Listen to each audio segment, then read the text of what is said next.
Welcome to day 2 of my Egyptian adventure. Today has been eventful, to say the least.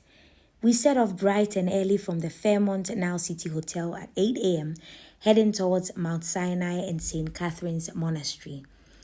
Now let me paint a picture. St. Catherine's Monastery is tucked away in a little valley on the Sinai Peninsula, right at the foot of Mount Sinai, or as the locals call it, Jabal Musa.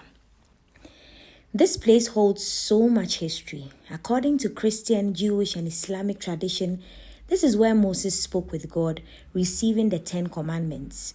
It's a sacred site for all 3 faiths, making it a spiritual crossroad.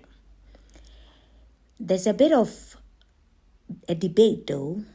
Some argue that the real Mount Sinai is in Saudi Arabia.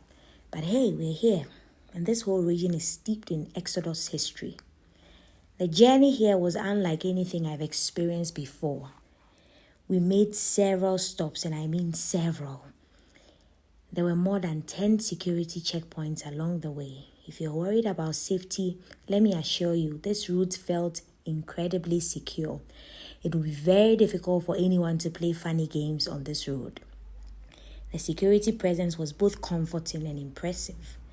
Our first stop for a break was at a restaurant called Rest House. Let me tell you, my first culture shock happened there. It's far from luxurious, but it serves its purpose. A quick snack, a chance to ease yourself, and then back on the road. It was an experience, to say the least.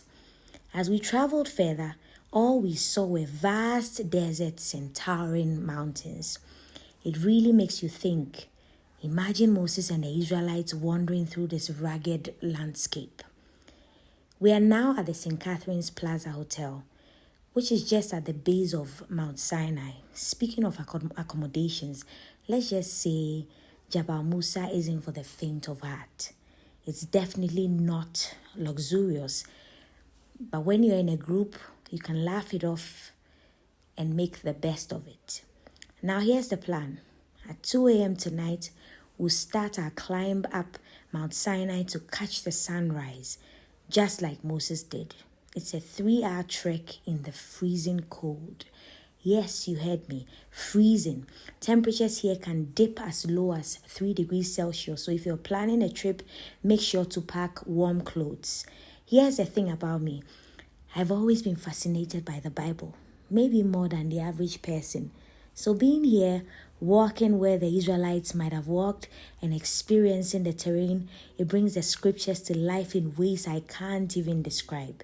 Stay tuned, because tonight I'm heading up the mountain to meet my father at the top. Trust me, you don't want to miss what's coming next.